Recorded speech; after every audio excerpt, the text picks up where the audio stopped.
Picture yourself stepping back in time to a city like no other, a dazzling capital where East met West, where emperors walked the same streets as philosophers, and where the very air seemed to hum with the promise of discovery. This was Constantinople at the height of its glory, a beacon of civilization in a world often shadowed by uncertainty. But beyond its golden domes and bustling markets lay a treasure far more precious than any jewel, a sanctuary of wisdom so vast, so profound, that it held the accumulated knowledge of centuries, a living memory of human thought and imagination. And then, one day, it was gone. What if I told you that one of the greatest collections of knowledge in human history vanished almost without a trace? A library so magnificent it housed the works of ancient Greek thinkers, Roman historians, and early Christian scholars' texts that contained secrets we can only dream of today. For generations, this legendary institution stood as a guardian of human achievement, preserving ideas that shaped our world. But its story did not end in glory. Instead, it dissolved into mystery, leaving behind questions that have haunted historians and treasure hunters for centuries. Where did it go? What was truly inside? And why does its loss still echo so powerfully today? This is the enigma of the Lost Library of Constantinople, and in this video, we're going to embark on a journey to uncover its secrets.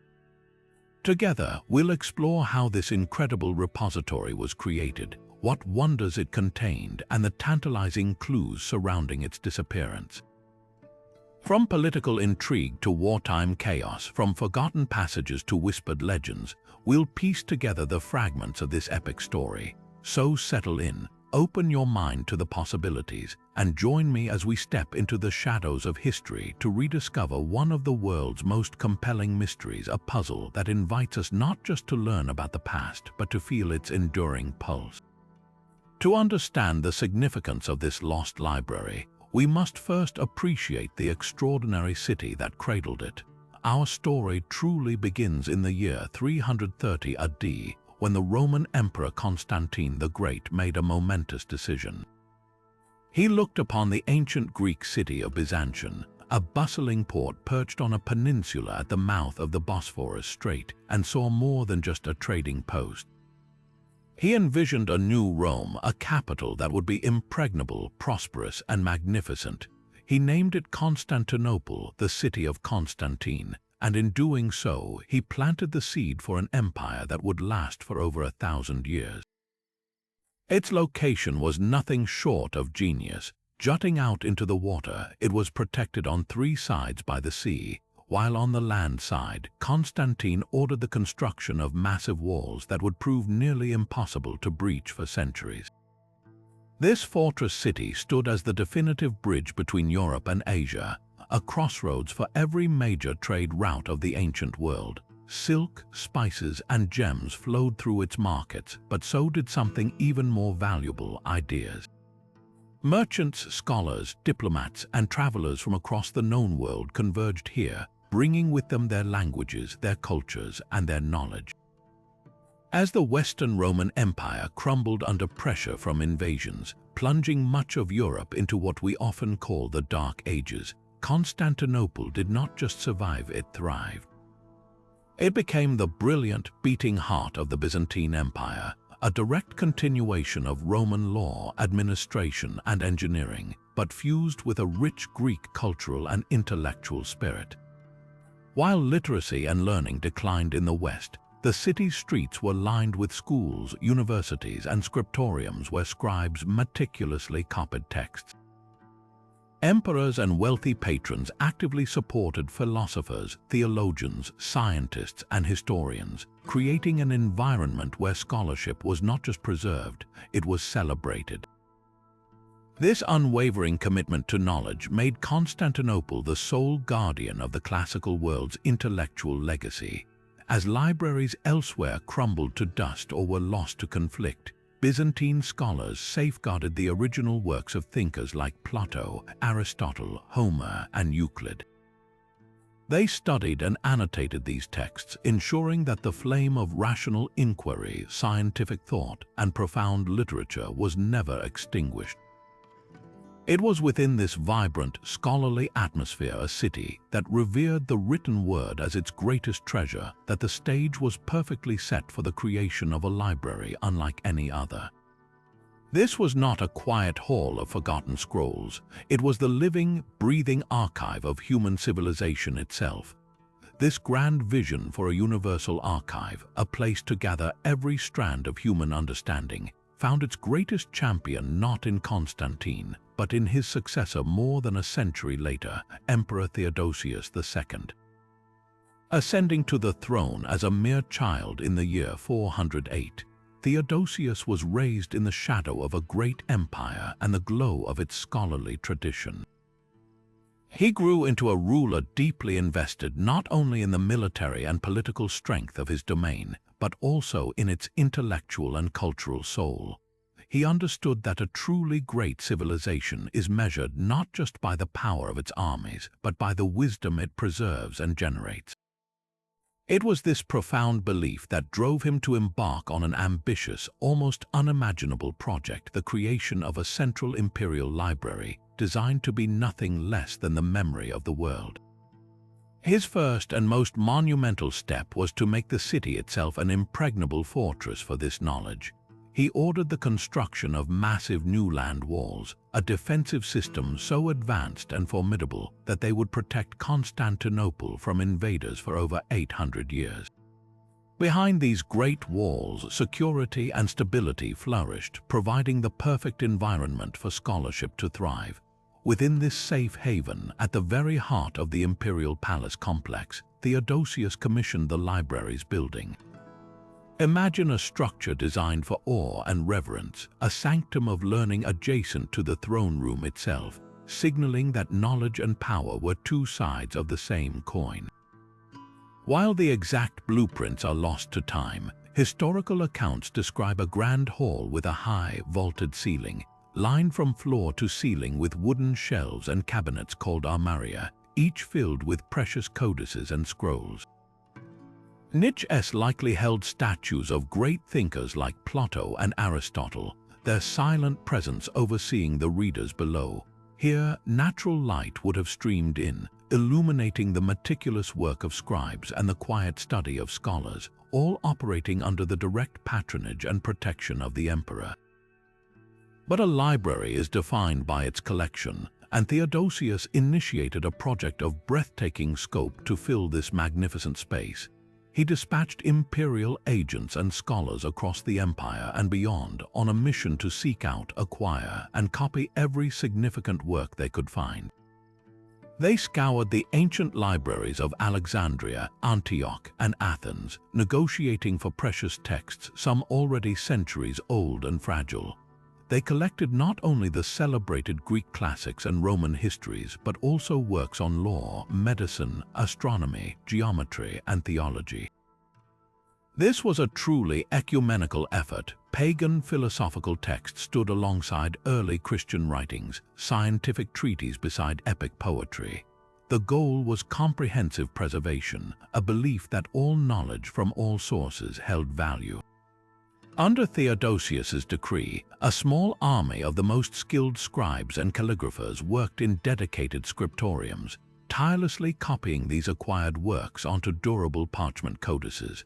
The book form we recognize today, ensuring that even if the original perished, its content would live on forever within the safety of Constantinople's walls. This was more than just building a collection. It was an act of profound historical responsibility, a deliberate and conscious effort to safeguard the very foundations of Western thought for future generations. So what exactly was housed within these hallowed halls? The collection of the Imperial Library was nothing short of the intellectual inheritance of the ancient world, a concentration of wisdom so dense it likely had no equal.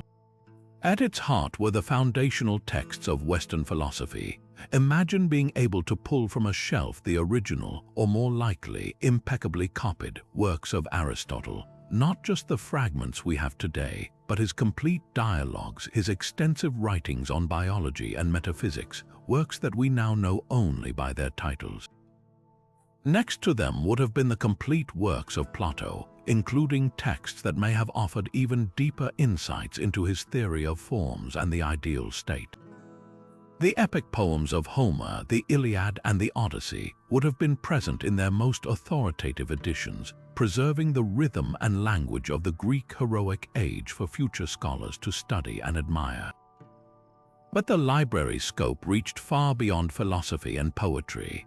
It was a true universal archive. Roman legal texts, particularly the monumental Codex Theodosianus commissioned by the emperor himself, formed a core part of the collection, serving as the operational law of the empire and preserving 1,000 years of Roman judicial precedent. Scientific and mathematical treatises were equally valued. The geometric principles of Euclid, the astronomical calculations of Ptolemy that mapped the known cosmos, and the medical texts of Galen and Hippocrates, which detailed surgical procedures and anatomical knowledge that would not be surpassed for centuries, were all meticulously catalogued and preserved. For a researcher in Constantinople, the sum total of human discovery in fields like engineering, optics, and geography was available in a single, awe-inspiring location. Perhaps most fascinating is the library's ecumenical nature, especially for its time. In an age often marked by religious fervor and conflict, the imperial library served as a neutral ground for knowledge. Priceless early Christian writings, including letters from church fathers, theological commentaries, and early copies of the Gospels, were archived alongside pagan philosophical texts and historical accounts of pre-Christian empires. This was a deliberate choice, reflecting a Byzantine ideal that saw value in all branches of human inquiry, regardless of their origin. The library wasn't just storing books, it was preserving entire conversations across time. The arguments of philosophers, the observations of scientists, the prayers of theologians, and the decrees of emperors. This leads us to the most tantalizing and tragic aspect of the collection, its unique and irreplaceable copies. For many ancient texts, the version held in Constantinople wasn't just one of many. It was the only one, as other great libraries, like the famed Library of Alexandria, succumbed to fire and decay. The imperial library became the last known repository for countless works. There were likely plays by the great Greek tragedians like Sophocles and Aeschylus that we can only dream of today, historical accounts that provided alternate views of famous events, and scientific texts containing lost knowledge. These weren't merely copies, they were the final, tenuous threads connecting the modern world to the full breadth of ancient thought. The true magnitude of what was inside only becomes clear when we consider that for a millennium, this single institution stood as the sole guardian of ideas that would once again ignite the Renaissance and shape the modern world. Yet a library of such immense scale and priceless value could not simply run itself. It required devoted, brilliant minds to act as its stewards and its soul.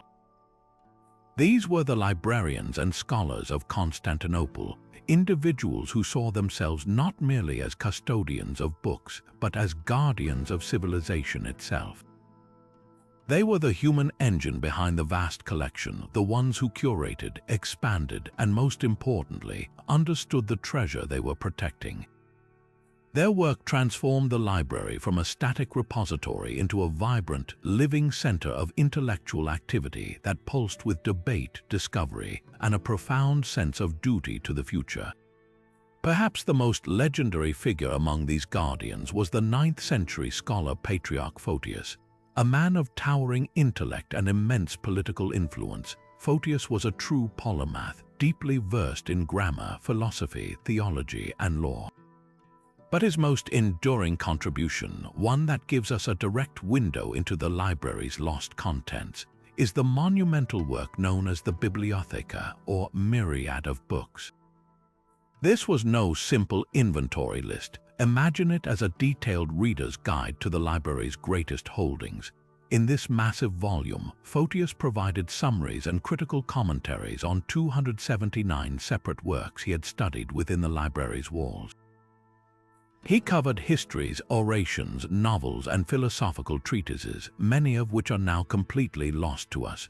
Through Photius's diligent work, we know the titles, authors, and core arguments of books that vanished centuries ago. His Bibliotheca is a ghost map, a vital record that proves the existence of these texts and allows us to grasp the staggering breadth of what was once contained within the imperial collection. Without his scholarly zeal to document what he read, our understanding of the ancient literary world would be immeasurably poorer, but Photius was far from alone. He was part of a continuous tradition of scholarly curation that spanned the library's long history. These librarians were highly educated aristocrats or clergy, appointed for their deep learning and trusted with an incredible responsibility. Their daily work was a meticulous labor of love. They organized and cataloged the thousands of scrolls and codices, developing sophisticated systems to help scholars navigate the vast collection. They supervised the scriptoriums where teams of scribes, working from dawn to dusk, practiced the exacting art of copying texts. Accuracy was paramount. A single transcription error could alter the meaning of a philosophical argument or a medical prescription for centuries to come. These librarians also commissioned translations, ensuring that important works in Latin, Syriac, or other languages were rendered into Greek for wider study. They weren't just preserving words, they were actively engaging with them, comparing different versions of the same text to create the most accurate edition possible, and often adding their own scholarly annotations in the margins, creating a dialogue across time with the original authors. This environment fostered a thriving intellectual community that was the envy of the world. The library and the great University of Constantinople were deeply intertwined, forming a powerhouse of medieval learning. Here, generations of students were educated by the empire's finest minds, studying the very texts that their librarians had so carefully preserved. It was a self-sustaining cycle of knowledge. The library supported the scholars, and the scholars, in turn, produced new commentaries, encyclopedias, and original works that further enriched the library's shelves. Debates on philosophy, science, and theology echoed through its halls, ensuring that classical knowledge was not treated as a dead relic, but as a living foundation for new thought. This vibrant academic life, maintained against all odds while Western Europe fragmented, is the primary reason we have the works of Aristotle, Plato, and so many others today. The scholars of the Imperial Library of Constantinople were the indispensable bridge, the dedicated guardians who kept the flame of learning alive through centuries of turmoil, ensuring that this priceless inheritance could one day be passed on. To truly grasp the library's immense significance, we must look beyond its shelves of priceless texts and understand its dynamic role within the vibrant, complex society it served. This was far more than a quiet archive. It functioned as the very central nervous system of the Byzantine Empire's intellectual and cultural life. Its influence radiated outward, shaping the elite who governed, the scholars who taught, and the very identity of an empire that saw itself as the last bastion of civilized order in a changing world. At its core, the Imperial Library was the ultimate instrument of power projection for the Byzantine emperors. In an age where legitimacy was derived from more than just military might, controlling knowledge was a profound source of authority. By assembling the entirety of classical wisdom under one roof within the palace complex, the emperor positioned himself not merely as a political leader, but as the direct heir and steward of a grand intellectual tradition that stretched back to Athens and Rome. The library was a potent symbol of this cultural supremacy. To foreign diplomats and emissaries from less literate courts in Western Europe or rival powers in the East, a tour of its halls would have been a breathtaking display of Byzantine sophistication and ancient legacy. It sent an unambiguous message. This was not a nascent kingdom but the enduring, civilized center of the world, whose rulers had access to a depth of wisdom others could scarcely imagine. This symbolic power was meticulously cultivated, making the library an indispensable pillar of the imperial image. This connection to power was made tangible through the library's critical role in educating the empire's governing class. The institution was intrinsically linked to the Imperial University of Constantinople, creating a powerful synergy between knowledge preservation and knowledge transmission. The sons of aristocrats, high-ranking military officers, and senior bureaucrats were educated using the very texts housed in the library. They didn't just read about Roman law from a summarized textbook. They studied the original Theodosian Codex and the even older Justinianic Code, learning the intricate principles of justice and administration that held the vast, multi-ethnic empire together. Aspiring theologians debated doctrine by analyzing foundational patristic writings, while those drawn to the state's logistical needs might study treatises on geometry for engineering or ancient texts on agriculture and economics. The library was the ultimate training ground, producing a highly educated, unified administrative elite who shared a common intellectual framework and a deep loyalty to the imperial system that had nurtured their minds. It effectively ensured that the machinery of state was run by individuals who were steeped in the same classical traditions that the empire claimed to protect. The practical engine that drove this entire system was the library's bustling scriptorium, a hive of meticulous activity that functioned as the medieval equivalent of a massive publishing house and research center combined. Here, teams of highly skilled scribes working under the watchful eyes of master scholars engaged in the painstaking work of copying texts. This was not mere duplication, it was an act of reverence and precision. The scribes used the finest parchment and inks, employing standardized, beautiful scripts to ensure clarity and longevity for centuries to come. Their work served multiple vital purposes. First, it created new copies of essential texts for use in the university and for distribution to other monastic and scholarly centers, effectively disseminating knowledge throughout the empire and beyond its borders. Second, and just as importantly, it served as a preservation strategy. By creating multiple copies, they safeguarded the content against the inevitable decay of individual manuscripts or the catastrophic loss that could come from fire or other disasters. Beyond simple copying, the scholars and librarians engaged in active textual criticism. They would often compare multiple ancient versions of the same work, perhaps a scroll from Alexandria, a codex from Antioch, and a copy from Athens, to compile the most accurate and authoritative edition possible. In the margins of these texts, known as scholia, they would add their own commentaries, explanations of difficult passages, and cross-references to other works.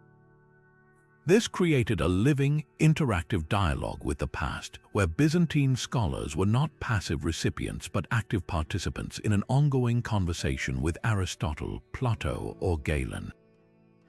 This process of constant engagement ensured that classical knowledge was not a dead letter but a living tool, adapted and applied to contemporary Byzantine challenges in law, medicine, and statecraft. The library's direct influence on the key pillars of Byzantine society, law, theology, and science cannot be overstated. In law, it was the guardian of the empire's legal foundation. The great law codes commissioned by emperors like Theodosius II and Justinian were drafted, stored, and studied within its precincts.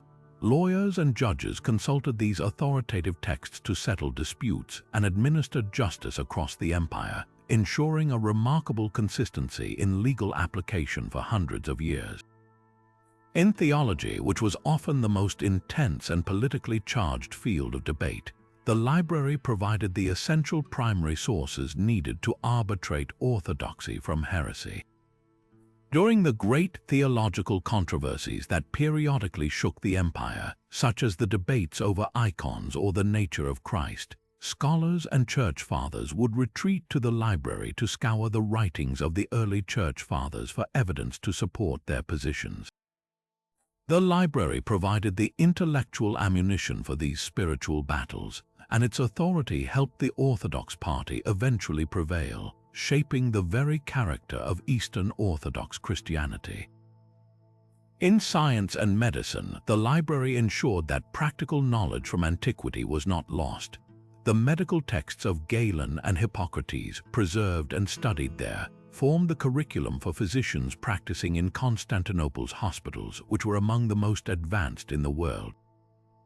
Engineering manuals inspired the construction of awe-inspiring structures like the Hagia Sophia and the vast underground Basilica Cistern.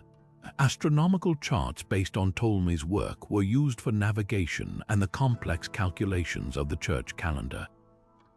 This centralized control and cultivation of knowledge is what allowed the Byzantine Empire to maintain its intellectual dominance for a millennium. While Western Europe experienced fragmentation and a decline in centralized learning, Constantinople remained a beacon. Its library was the safeguard that ensured the flame of classical reason, Roman law, and scientific inquiry was never extinguished. It wasn't just storing books, it was maintaining the entire intellectual infrastructure of a civilization, allowing it to weather endless political and military storms while never losing its core identity. The library was in every sense the memory and the mind of Byzantium.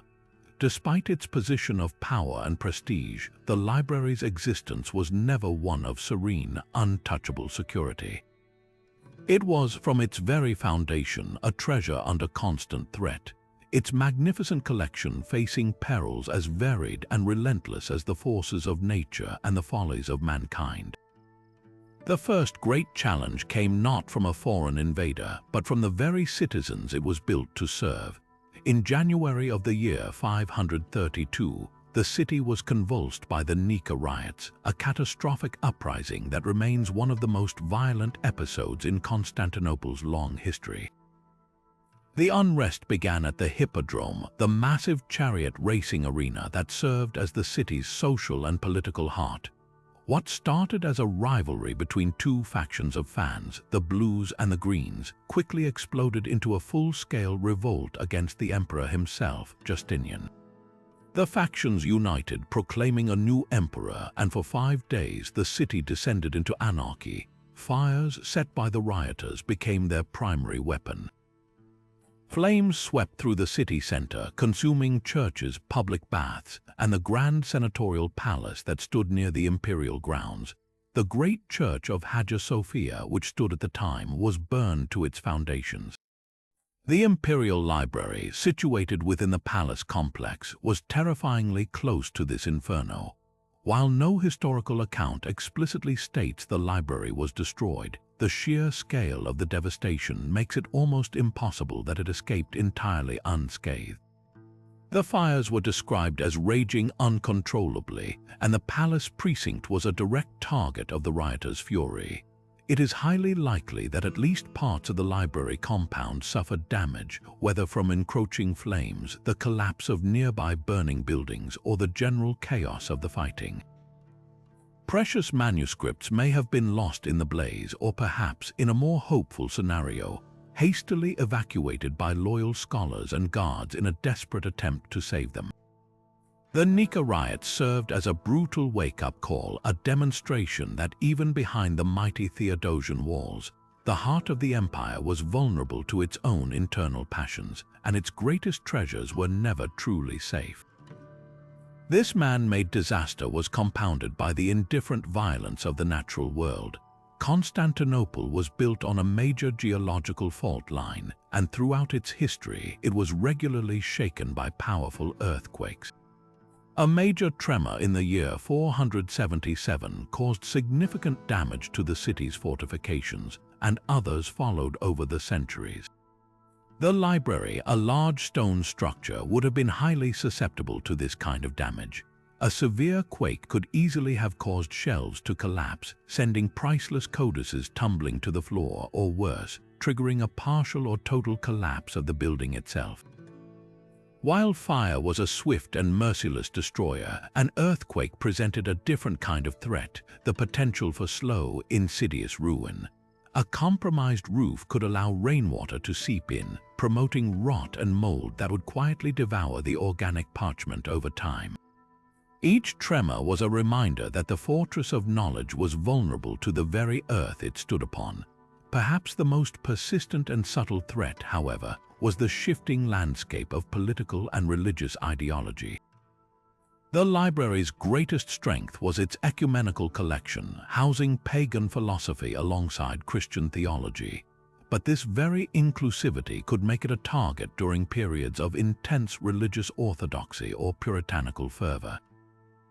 While there is little evidence of large-scale, state-sanctioned book burning in Byzantine history, the potential for censorship or the quiet deprioritization of certain texts was always present.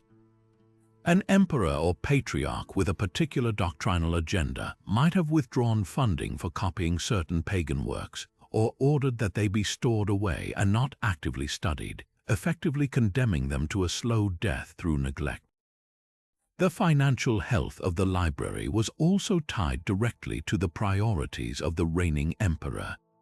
A ruler focused on expensive military campaigns or lavish building projects might see the library's extensive scriptorium and its staff of scholars as a drain on the treasury, leading to budget cuts that would slow its work of preservation and leave the collection more vulnerable to the next disaster. These early challenges, fire, quake, and shifting political winds, were not the death knell of the library, but they were a relentless series of tests. They set a tense and precarious stage, proving that the survival of this repository of wisdom would always be a fragile miracle, one that required constant vigilance, generous patronage, and no small amount of sheer luck. Yet for all the internal and natural threats it weathered, the gravest danger to the library would ultimately arrive from across the sea, cloaked in the vestments of faith but driven by the basest of human desires, greed, vengeance, and ambition.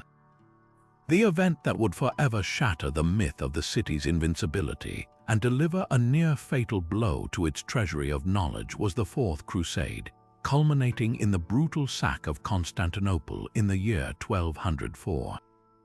This was not a clash between civilizations, but a catastrophic betrayal that tore the heart out of the Byzantine world. The path to this tragedy was paved with broken promises and financial desperation. The original aim of the crusade was to strike at Muslim power in Egypt, but the entire enterprise became entangled with Byzantine dynastic politics. The Venetian doge Enrico Dandolo, a cunning and nearly blind nonagenarian, provided the fleet to transport the Crusader army but demanded an exorbitant fee the Crusaders could not pay. To settle their debt, they agreed to a detour to Constantinople to help a deposed prince, Alexios Angelos, reclaim the throne with the promise of immense wealth and military support for their holy war once he was installed. When they arrived at the legendary walls, they found a city brimming with wealth they could scarcely comprehend, but also a populace resistant to this foreign imposition.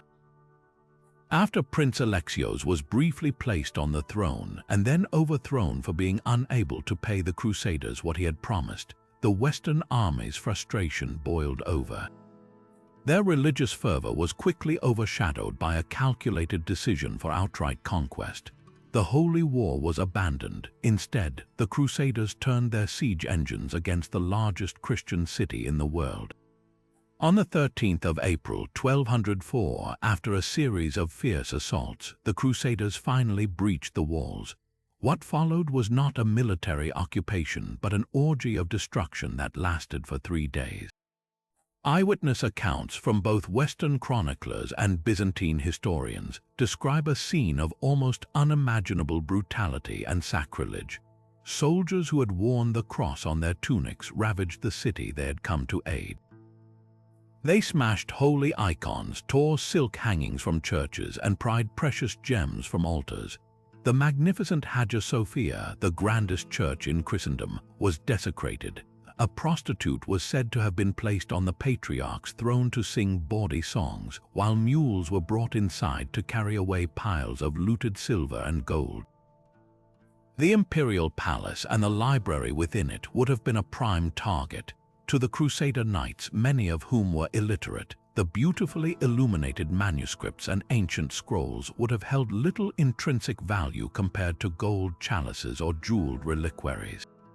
But the parchment and leather bindings were fuel, and the precious metals and jewels that often adorned the covers of gospel books and luxury codices were ripe for the plunder. Countless manuscripts were likely torn apart for their decorative elements or simply burned. Others were tossed aside, trampled underfoot, or left to rot in the chaos. While some more pragmatic or educated crusaders may have recognized the value of certain books and preserved them as plunder, the overall loss was incalculable. This was not the careful sacking of a later, more scholarly age. It was a raw, violent spree that consumed everything in its path. The dispersal of surviving treasures was a cultural catastrophe in itself. A river of looted artifacts, relics, sculptures, jewels, and manuscripts flowed out of Constantinople and into the ships of the Venetians and the packs of the Frankish knights. These spoils were sent back to adorn churches and castles across Western Europe. To this day, the famous 4 bronze horses standing atop the Basilica of San Marco in Venice were hauled away from Constantinople's hippodrome during this sack. Countless manuscripts suffered a similar fate, ripped from their context and scattered to monastic libraries from Paris to Venice. While this dispersal did, ironically, help reintroduce some Greek classical knowledge to the West, it was a devastating fragmentation of a coherent and centralized collection. The library's integrity was shattered. Its carefully curated shelves were stripped bare, its organizational system destroyed, and its role as a living center of learning was abruptly and violently extinguished. The Fourth Crusade did not just damage the imperial library, it broke its back, scattering its soul to the winds and leaving behind a hollowed-out ruin of its former glory. While the sack of 1204 was a catastrophic rupture, the story of the library's demise cannot be attributed to a single dramatic event. Its fading was a slow, agonizing process, a reflection of the Byzantine Empire's own long and painful decline over the next 2.5 centuries. The empire that emerged from the wreckage of the Fourth Crusade was a ghost of its former self, a fractured and impoverished rump state desperately clinging to a diminishing sliver of territory. This prolonged era of weakness, marked by relentless internal decay and external pressure, created an environment where the very idea of preserving a grand imperial library became an impossible luxury. Economically, the empire was bled dry. The Fourth Crusade had looted the state's vast monetary reserves and shattered its intricate trade networks. Successive emperors of the Palaiologos dynasty, who managed to retake Constantinople from the Latins in 1261, found the treasury empty and the tax base shrunk to a fraction of its former size. The once dominant Byzantine gold coin, the hyperpyron, was repeatedly debased, becoming a symbol of the empire's fading prestige and financial instability. With coffers perpetually empty, funding for cultural institutions was inevitably slashed. The large, state-salaried staff of librarians, scribes, and scholars who had meticulously maintained the library for centuries would have been dismissed or simply not replaced. The budget for acquiring new materials, repairing old codices, or even producing fresh parchment evaporated. The library, once a symbol of boundless imperial ambition, was now a financial burden the state could no longer afford to carry, left to slowly molder in neglect. This economic crisis was compounded by a deep and corrosive political decay. The final centuries of the empire were riddled with constant civil wars, vicious dynastic struggles, and paralyzing court intrigues. The imperial court, once a wellspring of patronage for the arts and sciences, became a snake pit of competing factions, where energy was spent on securing power rather than preserving culture. Ambitious aristocrats and generals were more focused on raising private armies to challenge the emperor than on donating funds to a scriptorium. In this atmosphere of perpetual crisis, an emperor's primary concern was immediate survival, paying mercenaries, fortifying a city wall, or negotiating a fragile alliance. The long-term project of safeguarding a millennium of knowledge seemed abstract and distant, a concern for a more peaceful and prosperous age that never came. The library wasn't actively destroyed, it was simply forgotten, its needs consistently pushed to the bottom of an endless list of emergencies. All of this internal fragility played out under the looming shadow of ever-increasing external threats. For centuries, the empire had been the superpower of the region, but by the 1300s the tables had turned completely. From the east, the powerful Ottoman Beylik was rapidly expanding, swallowing up Byzantine territories in Anatolia and then crossing into Europe to establish a foothold. The Ottomans were not mere raiders, they were building a formidable state with a highly disciplined military. From the west, former Byzantine territories were now held by hostile Latin Crusader states, Serbian kingdoms, and Bulgarian empires, all eager to carve off another piece of the decaying giant. The empire was caught in a vicious pincer movement, its territory shrinking with each passing decade. This constant state of siege had a direct and devastating impact on the library's contents. As the empire's borders collapsed, precious manuscripts became a form of currency and a tool of diplomacy. Desperate emperors seeking powerful allies against the Ottoman tide would send lavish gifts to courts in Western Europe. Among the jewels, relics, and silks, they often included beautifully illuminated ancient manuscripts, irreplaceable pieces of their own cultural heritage offered up in a bid for survival. Other texts were sold off outright to wealthy Italian merchants or scholars who were beginning to develop a keen interest in classical Greek works, creating a steady drain of knowledge from Constantinople to cities like Venice and Florence. This dispersal, while it would later help fuel the Italian Renaissance, was a testament to the empire's utter desperation. They were selling their own past to buy a little more time for their future. By the early 1400s, the Byzantine Empire had been reduced to little more than the city of Constantinople itself, a handful of distant outposts, and the surrounding countryside in Greece. It was a city-state living on borrowed time, surrounded by the vast and powerful Ottoman Empire. The great Theodosian walls still stood, but the population within had dwindled, and large sections of the city lay in ruins, empty and overgrown since the sack of 1204. It is within this haunting landscape of decay that we must picture the final state of the Imperial Library. The grand hall adjacent to the palace was likely a shadowy, echoing space, its shelves half empty, its precious codices scattered, sold, or slowly succumbing to damp and decay. The dedicated community of scholars that had once animated its halls was long gone, its work of preservation a forgotten memory from a more glorious age. The library's fate was now inextricably tied to that of the city itself, a silent witness waiting for the final, inevitable blow. And so we arrive at the moment that would echo through history, the final, thunderous chapter in the story of Constantinople. The year is 1453. For weeks, the great Theodosian walls, which had defied invaders for a millennium, had shuddered under a terrifying new kind of assault. The Ottoman Sultan, Mehmed II, a young man of just 21 years possessed by an iron will and a grand vision, had brought his massive army to the gates. But it was his colossal cannon, a monster of bronze personally overseen by a Hungarian engineer named Orban, that had fundamentally changed the rules of siege warfare. Day and night, this massive weapon, along with others, pounded the ancient limestone walls, methodically reducing mighty bastions to rubble. Inside the city, the last Byzantine emperor, Constantine XI, and his tiny, outnumbered force of Greek and Italian defenders fought with a desperate, heartbreaking courage, knowing they were the final guardians of a civilization on the brink of extinction. The end came in the pre-dawn darkness of May 29th. After weeks of unrelenting bombardment, the Ottomans launched a massive, multi-pronged assault.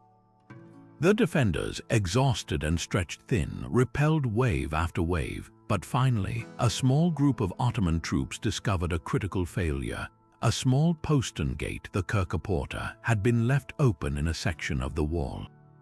They poured through, attacking the defenders from behind and raising their flags. Panic spread instantly. The defense crumbled. Emperor Constantine, seeing the Ottoman banners flying atop the walls, famously cast aside his imperial purple cloak, drew his sword, and charged into the oncoming swarm, vanishing into history.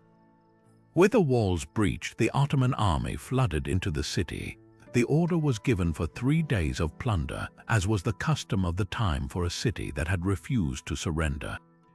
The sack that followed was a storm of fire, steel, and terror. The Ottoman soldiers, driven by religious fervor and the promise of immense loot, fanned out across the city. Unlike the Fourth Crusade, this was a conquest, not a betrayal, but the human suffering was no less brutal. Churches were despoiled, homes were ransacked, and thousands of civilians were captured to be enslaved. The great church of Hagia Sophia, the spiritual heart of the empire, saw its doors battered down. Worshippers who had gathered for a final, desperate liturgy were taken captive, and its Christian altars were reconsecrated for Islam. The city's accumulated wealth, the last vestiges of a 1,000-year empire, was stripped bare in a matter of hours. It is within this maelstrom of violence and systematic looting that the fate of the imperial library's final remnants was almost certainly sealed. The palace complex, though likely already in a semi-ruined state from centuries of neglect and the earlier Crusader sack, would have been a prime target for plunderers. So what theories exist about the library's final moments in this chaos? One persistent and dramatic theory is that of a great catastrophic fire. As Ottoman troops secured the city, fires did break out across Constantinople, whether by accident during the fighting or set intentionally to signal control. It is possible that the library's remains, a treasury of dry parchment and leather, could have been caught in such a blaze, its final collection of unique texts turning to ash and smoke.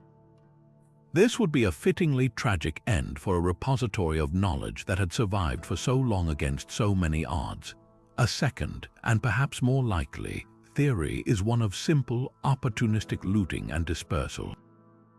To the victorious Ottoman soldiers, a bound codex, especially one with a jeweled or metal-covered binding, would have been seen as a valuable prize to be sold or melted down for its raw materials. The pages inside, covered in unintelligible Greek script, would have held no meaning for them. Countless manuscripts may have been torn apart on the spot for their precious covers, their pages discarded, trampled, or used as kindling. Other books may have been gathered up in bulk as part of the general spoils of war, to be sold later in the city's now Ottoman-controlled markets. This would have led to a final, irrevocable scattering of the collection, its last volumes disappearing into private hands, their immense historical value completely unrecognized by their new owners. But there is a third, more nuanced possibility that involves the new ruler himself. Sultan Mehmed II was not a mere destroyer, he was a complex and surprisingly cultured conqueror. He spoke several languages, had an interest in philosophy and geography, and saw himself not as a barbarian pillager, but as the heir to the Roman Caesars. He chose to make Constantinople, which he renamed Istanbul, the new capital of his expanding empire. It is conceivable that Mehmed or his learned viziers might have given orders to preserve some of the city's intellectual treasures. He did, after all, preserve the structure of Hagia Sophia, simply converting it into a mosque. He actively encouraged scholars and artists to his new court. Perhaps some of the library's remaining works, particularly those on science, medicine, or geography that would have been of practical use to the new Ottoman administration, were deliberately gathered and saved. They may have been absorbed into the Sultan's own growing private collection or that of high-ranking Ottoman officials, eventually finding their way into the foundation of new Ottoman libraries. While this theory offers a sliver of hope, it is important to temper it with historical reality. Even if a handful of texts were saved, the vast, organized, and curated collection that was the Imperial Library of Constantinople ceased to exist on that day in May. Its physical space was almost certainly repurposed or left to complete ruin, and its soul, the carefully preserved knowledge of antiquity, was finally and utterly fragmented, leaving behind only a ghost of what was once the world's greatest treasury of thought. This brings us to the central, deeply human enigma at the heart of our story, the figure of the conqueror himself, Sultan Mehmed II. To understand what might have happened in those chaotic hours, we must look beyond the simple labels of destroyer or savior and see a far more complex and fascinating individual. Mehmed was a man of profound contradictions, a ruthless military commander who was also a genuine intellectual, a man who orchestrated a devastating siege yet dreamed of rebuilding what he had torn down. His actions toward the city's cultural treasures, including the library, were likely as multifaceted as his own character, and this ambiguity is precisely what fuels the enduring mystery. On one hand, we have the image of Mehmed the Destroyer, a narrative supported by the brutal realities of conquest. The custom of the time granted victorious soldiers the right to plunder a conquered city that had refused to surrender, and Mehmed explicitly granted his army 3 days of looting. This was not mere permission, it was a calculated reward for their efforts and a terrifying display of his power. In this frenzy, the palace complex would have been a magnet for soldiers seeking the greatest riches. To the average janissary or Sipahi cavalryman, a library was not a treasure trove of knowledge but a storehouse of potential wealth. They would have seen the gold leaf illuminating sacred gospels, the silver clasps on ancient codices, and the jewel-encrusted covers of luxury manuscripts. For them, the value was in the material, not the intellectual content. It is almost certain that countless books were torn apart on the spot for their precious bindings, the pages, the actual treasures discarded as worthless trash. In this light, Mehmed, by sanctioning the plunder, bears ultimate responsibility for this wave of destruction, even if he did not personally order the burning of specific texts. Yet to stop there would be to ignore the compelling evidence of Mehmed the Preserver. This was not an illiterate barbarian. From a young age, he had been given an extensive education by renowned scholars. He was fluent in Turkish, Arabic, Persian, and could converse in Greek, Latin, and Slavic dialects. He surrounded himself with Italian humanists, collected maps and scientific treatises, and maintained a vast personal library of his own. Most tellingly, he saw himself not as a foreign invader but as Caesar I Rome, the Caesar of Rome, the legitimate heir to the very Byzantine emperors he had just defeated. He chose to make Constantinople, which he called Istanbul, his new capital, and he immediately began ambitious projects to repopulate and rebuild it, drawing on the city's ancient glory to legitimize his own burgeoning empire. Given this mindset, it is highly plausible that Mehmed would have seen value in preserving at least some of the intellectual wealth he had captured. He would have understood that the knowledge contained in those manuscripts on topics like ancient military strategy, architecture, medicine, and statecraft was a practical tool for governing his vast new domain. Historical accounts suggest that soon after the conquest, he ordered his officials to conduct an inventory of the city's major buildings and significant assets.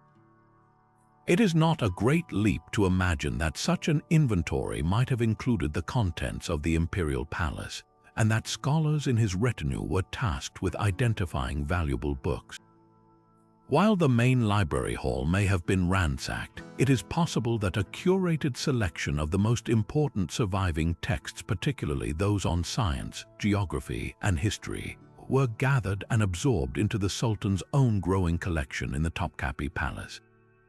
This would not have been an act of sentimental preservation, but one of calculated appropriation, claiming the knowledge of the fallen empire as his own rightful inheritance.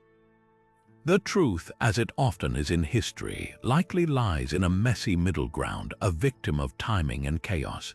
The initial violent sack was probably an unstoppable force, a whirlwind of destruction that consumed everything in its path before Mehmed could fully impose his will.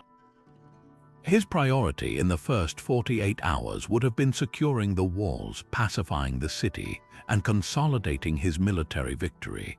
controlling the precise actions of tens of thousands of euphoric and bloodied soldiers in a sprawling urban environment would have been nearly impossible. By the time he could issue specific orders to preserve certain structures or collections, significant damage had likely already been done. Therefore, the fate of the Library of Constantinople under Mehmed the Conqueror is not a binary choice between total destruction and miraculous salvation.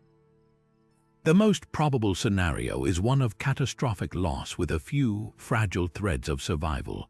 The great bulk of the collection was almost certainly scattered, burned, or stripped for parts in the initial plunder. But a small, significant portion, the volumes deemed most useful or impressive by the new Ottoman elite, may have been saved from the wreckage. They would have been dispersed into private collections, eventually finding their way into the foundations of great Ottoman libraries, their Byzantine origins slowly forgotten over the centuries. This ambiguity is what makes the search so compelling. It allows for the haunting possibility that fragments of the library's legendary collection might still exist today, silently waiting on a dusty shelf in Istanbul or elsewhere, their priceless origins unrecognized, their stories waiting to be rediscovered. The captivating possibility that some portion of the library's wisdom endured the flames, and the plunder is what transforms its story from a simple tragedy into an enduring historical detective story. While the physical structure was almost certainly lost, a web of compelling theories suggests that its most precious contents may not have vanished all at once, but instead escaped through a dozen different secret doors, scattered to the winds in a desperate, last-ditch effort to preserve them.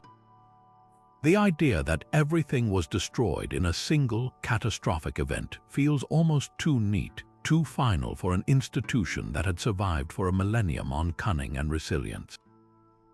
It is far more likely that in the empire's final, desperate years, as the Ottoman noose tightened, Byzantine scholars and monks executed a quiet, heroic operation to save what they could. One of the most plausible theories involves a deliberate, organized evacuation. Knowing the end was near, key figures within the remaining scholarly community or the imperial court itself could have orchestrated the removal of the most valuable codices from the vulnerable palace library. Their destination would have been the one place that had always served as a backup for Byzantine knowledge, the network of monasteries. Dozens of these fortified religious communities dotted the empire, from the remote peaks of Meteora in Greece to the isolated peninsula of Mount Athos. These were sanctuaries of sorts, places where learning and copying had never ceased. It is entirely conceivable that chests of priceless manuscripts were secretly transported by ship or overland, smuggled into monastic scriptoriums and hidden away in labyrinthine libraries, or even sealed within the walls of the churches themselves for safekeeping. This would explain why, in the centuries following the fall, a steady trickle of previously unknown ancient texts began to appear in European centers of learning, often brought by Greek scholars fleeing Ottoman rule. They weren't discovering new texts, they were bringing them out of hiding. This dispersal theory is supported by the well-documented journeys of humanist scholars to the East in the century before the fall. Italian Renaissance figures like Giovanni Orispa and Francesco Filfo traveled to Constantinople explicitly to hunt for ancient Greek manuscripts. They returned to Florence and Venice with incredible hauls, hundreds of texts by authors like Plato, Sophocles, and Thucydides that had been lost to the Latin West for centuries. Where did they find them? They didn't unearth them from a ruined imperial palace. They bought them from Byzantine scholars and monastery libraries who, facing economic collapse and political extinction, were increasingly willing to sell their treasures to feed themselves or fund their escape. This wasn't a sacking, it was a heartbreaking, piecemeal liquidation of a cultural inheritance that had become a liability for its owners. Then there are the persistent rumors of secret caches, tales that speak of last-minute acts of defiance. Whispers have long circulated of underground vaults or hidden chambers beneath the old imperial precinct, perhaps even linked to the vast subterranean basilica cistern. Could the last loyal librarians, in the final hours before the walls fell, have sealed the absolute crown jewels of the collection, the most unique, irreplaceable texts in a hidden annex, hoping to return for them one day when the city was retaken. It is a romantic and powerful idea, one that has fueled the dreams of treasure hunters for generations. While no such vault has ever been conclusively found, the sheer scale and age of Istanbul's underground world means the possibility, however slim, can never be entirely ruled out. The city is built upon layer of its own history, and secrets have a way of staying buried for a very long time. Perhaps the most tantalizing thread leads directly to the conquerors themselves. As we considered with Mehmed II, the Ottomans were not mere Vandals. They were empire builders with their own sophisticated administrative and scholarly traditions. It is highly plausible that Ottoman officials, after the initial chaos of the sack subsided, conducted a systematic survey of captured assets. Any surviving manuscripts found in the palace or major churches would have been seen as valuable state property. Works on medicine, astronomy, military engineering, and geography would have had immediate practical utility for the new regime. These texts would not have been burned but rather catalogued and absorbed into the Sultan's private treasury or the growing libraries of the Topkapi Palace. Over time, their Greek origins might have been forgotten, their bindings replaced, and their contents translated for Ottoman scholars. This theory suggests the library didn't vanish. It was metabolized, its essence woven into the intellectual fabric of a new empire, waiting for a future generation of historians to trace those Byzantine threads back to their source. This ongoing search, driven by equal parts scholarship and hope, ensures the Lost Library is not just a relic of the past but a living mystery that continues to captivate us today. If the Imperial Library's treasures were not all consumed by fire or left to rot within the palace, then where could they possibly have gone? The most compelling answer lies not in a single hidden trove, but in a great diaspora of knowledge, a slow, centuries-long exodus that scattered its texts across the known world. This dispersal, often peaceful but sometimes desperate, ensured that while the library as an institution died, its soul lived on, seeding the intellectual landscapes of Europe and the Middle East in ways that would forever alter the course of history. The first and most natural sanctuaries for these fleeing manuscripts were the fortified monasteries that had long served as the empire's spiritual and intellectual backups. Places like the great monastic community of Mount Athos in Greece, a remote peninsula accessible only by boat and governed by its own ancient rules, became ideal repositories. For centuries, these monasteries had maintained their own significant libraries, and as the political situation in Constantinople grew increasingly dire, it is highly plausible that scholars and monks arranged for the transfer of precious codices to these safer locations. Imagine secret shipments traveling by cover of night, carried on ships across the Aegean Sea or by mule train along rugged mountain paths, each book a priceless refugee seeking asylum from the impending storm. Once there, they would be copied, studied, and shelved alongside other religious and classical texts, their secular origins absorbed into the monastic tradition. This theory is supported by the fact that well into the 19th century, Western travelers and scholars visiting Mount Athos and other Eastern Orthodox monasteries reported discovering incredibly old and rare Greek manuscripts that had been completely unknown in Europe, suggesting a long and careful guardianship of these works far from the imperial capital. A second, and arguably more significant, path of dispersal was westward to the rising city-states of Italy. This was not a sudden flight after the fall in 1453, but a gradual, deliberate process that began over a century earlier. As the Byzantine Empire weakened, its cultural prestige remained incredibly high, especially among a new generation of Italian scholars hungry for the classical knowledge that had been lost to the Latin West during the so-called Dark Ages.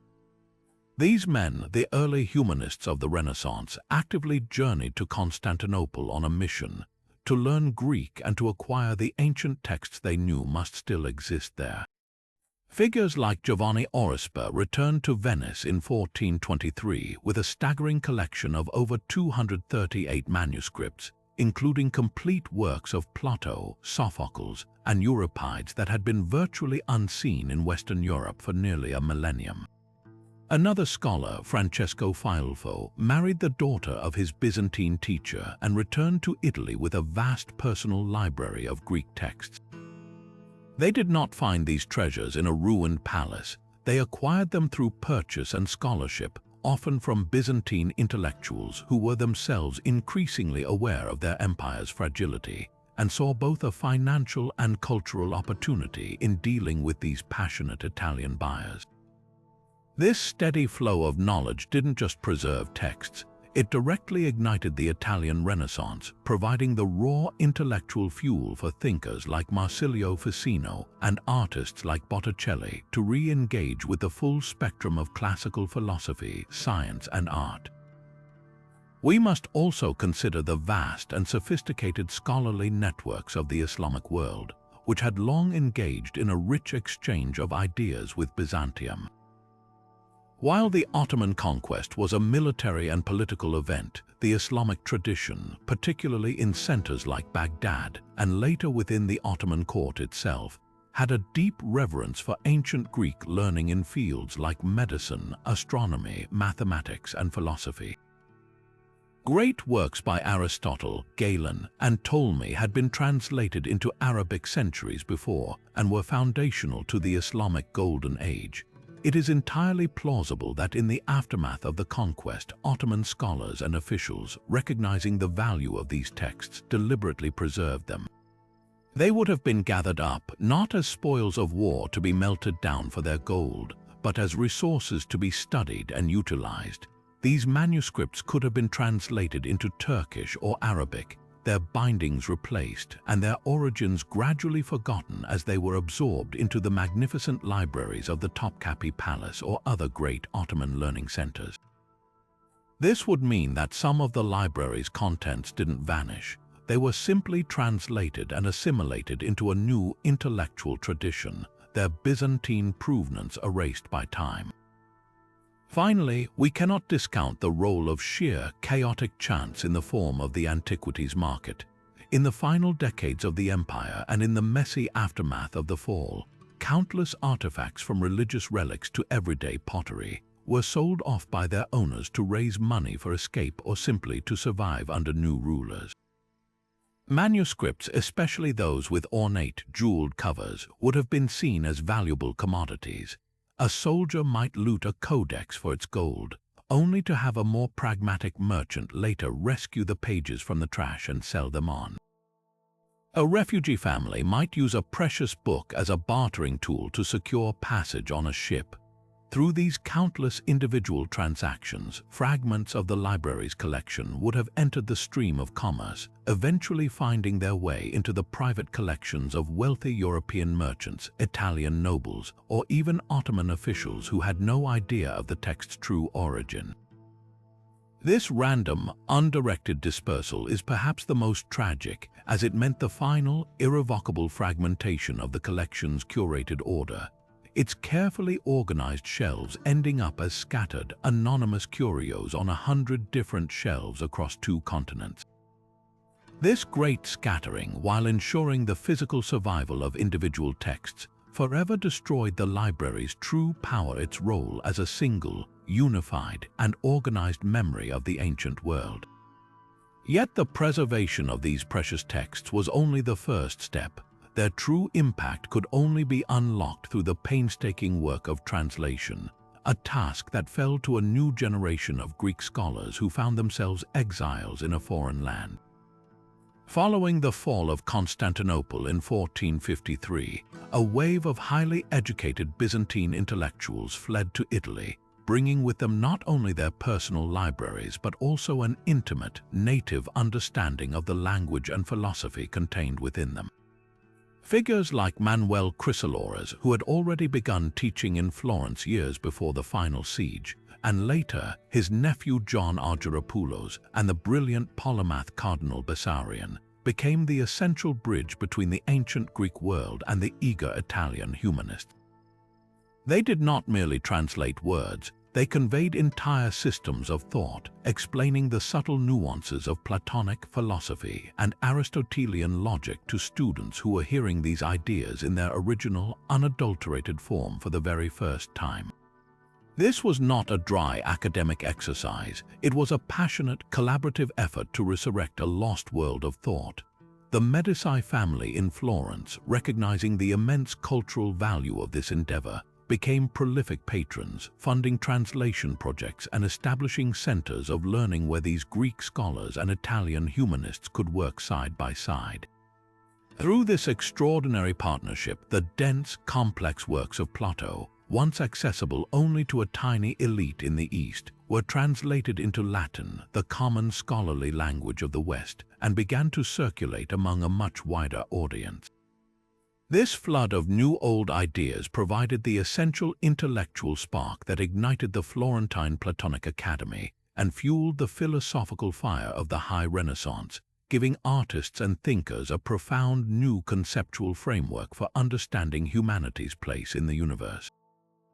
The physical saving of the codices by the humanist collectors was a monumental act, but it was the translational and pedagogical work of these Greek immigrants that truly released the library's ghost from its parchment prison, allowing it to speak again and fundamentally reshape the intellectual trajectory of Europe. Yet in the shadows of this academic triumph, a more tantalizing and dramatic narrative began to take root in the popular imagination, one less concerned with historical nuance and more enthralled by the allure of absolute loss and hidden secrets. The very fact that the library's final fate remains partially obscured has made it a fertile ground for myth and exaggeration, with its story often being reshaped to fit our deepest fascinations with conspiracy and forgotten wisdom. One of the most persistent and inflated claims revolves around the library's sheer scale. Some modern accounts, seeking to heighten the drama, describe it as housing millions of volumes, a number that would have been logistically impossible for the ancient world and vastly exceeds even the most generous scholarly estimates derived from sources like Photius. This exaggeration, while well-intentioned, ironically diminishes the library's true achievement. It didn't need to be impossibly huge to be profoundly important. Its value wasn't in the raw count of scrolls, but in the unparalleled quality, rarity, and curation of its collection. The fact that it held the definitive, and often only, copies of foundational texts for the entire Western tradition. This leads us to the most seductive and pervasive legend, the Great Burning. The story of a library deliberately set ablaze by conquerors or religious zealots is a powerful archetype, one we've seen echoed in the tragic fate of the Library of Alexandria. It's a clean, dramatic, and emotionally resonant ending. In the case of Constantinople, this myth often gets attached to the Ottoman conquest, painting Sultan Mehmed as a simple destroyer who ordered the collection torched. While the chaos of the sack certainly involved random fires and the destruction of individual books for their valuables, there is simply no credible historical evidence from Ottoman or Byzantine sources pointing to a deliberate, systematic burning of the main library as an act of policy. This legend persists because it satisfies a narrative craving for a clear villain and a single, catastrophic moment of loss, making the story easier to tell and more visceral to hear, even if it oversimplifies the far more complex and protracted reality of the library's decline. Closely tied to this is the romantic notion of forbidden knowledge, the idea that the library contained esoteric texts of immense power, books of lost magic, heretical Christian gospels that challenged orthodoxy, or scientific secrets too dangerous for the world, adds a layer of irresistible mystery. It transforms the library from a repository of classical philosophy into something akin to a warehouse of arcane secrets, its loss preventing humanity from accessing a higher plane of understanding. While it's true the library held theological works deemed unorthodox by various factions over the centuries, these were part of its scholarly ecumenicalism, not a hidden collection of dark arts.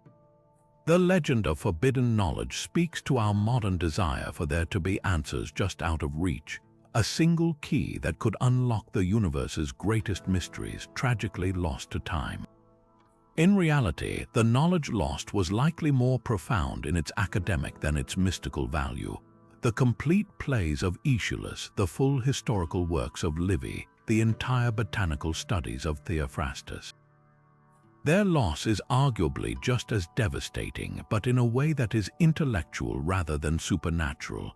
So why do these myths hold such a powerful grip on us? They serve a crucial function by transforming a complex historical process into an emotionally engaging story.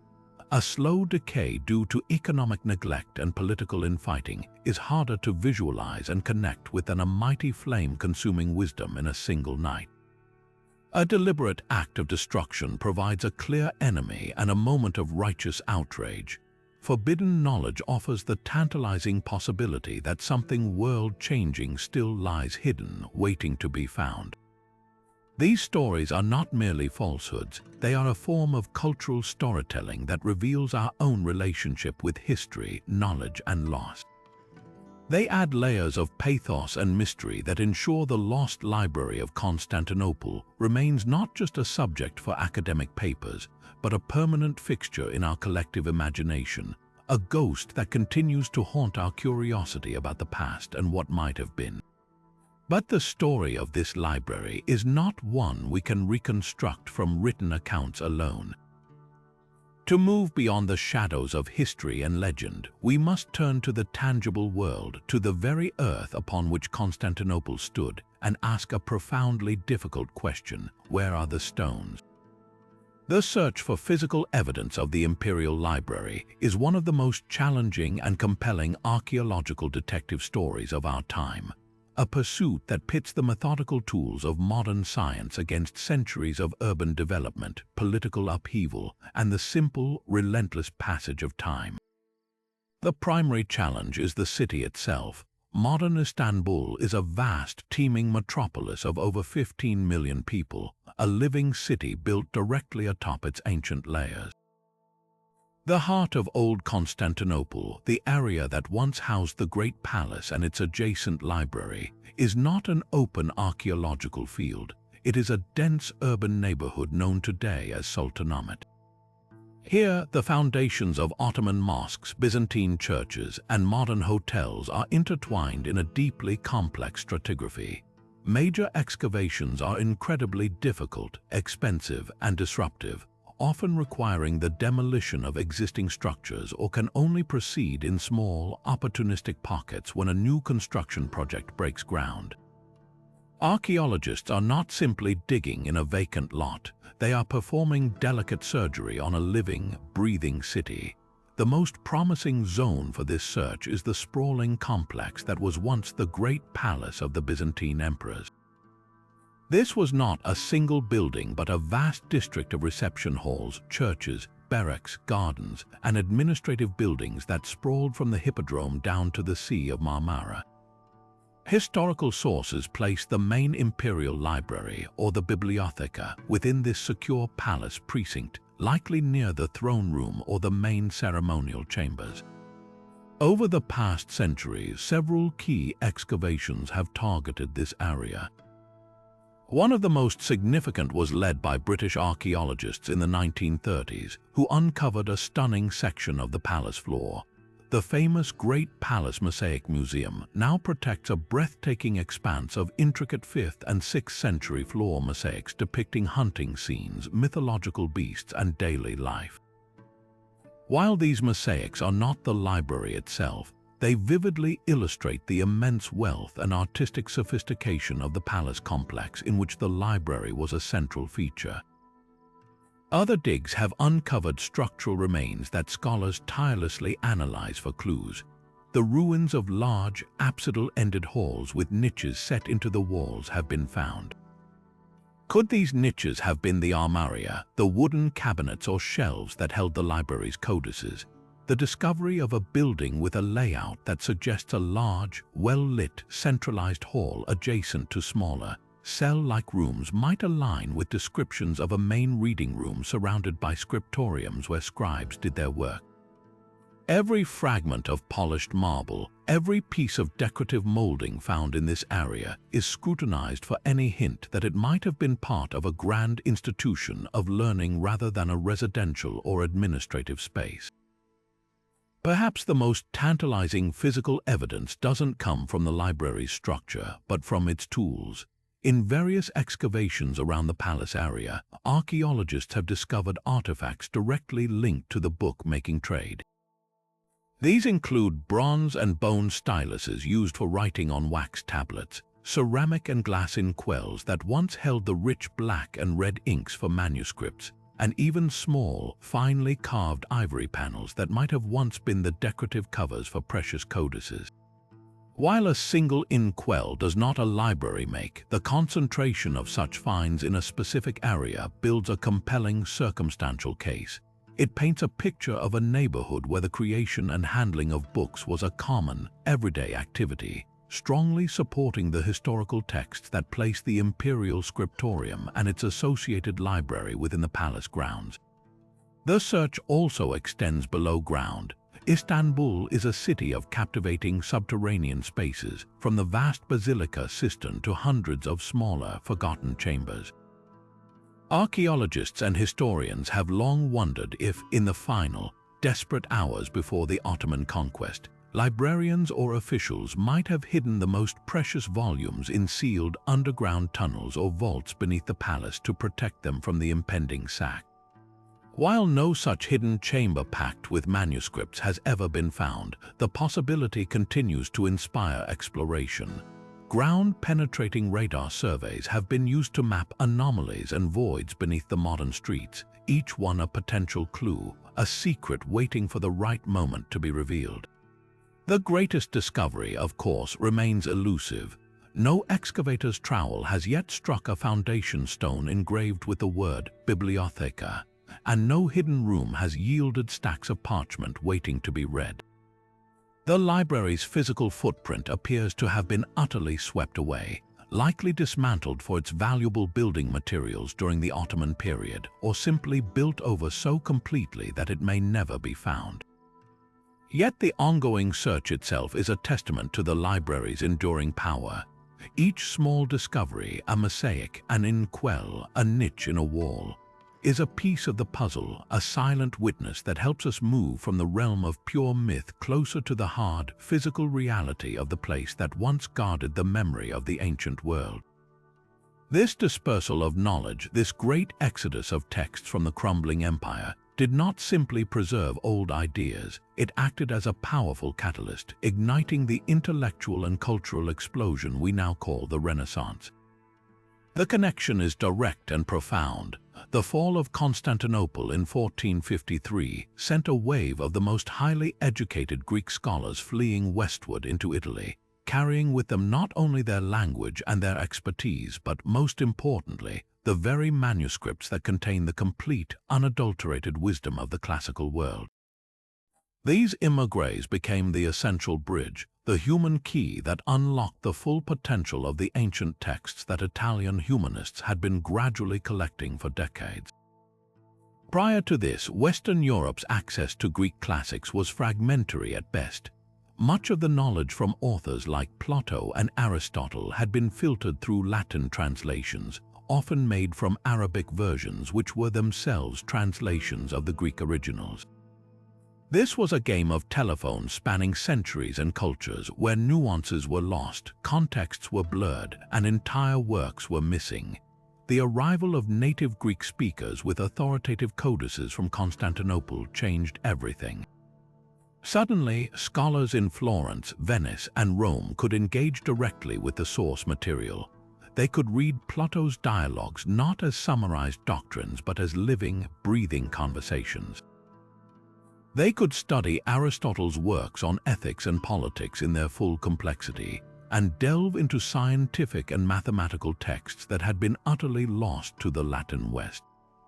This wasn't a mere addition to their libraries, it was a paradigm shift in understanding.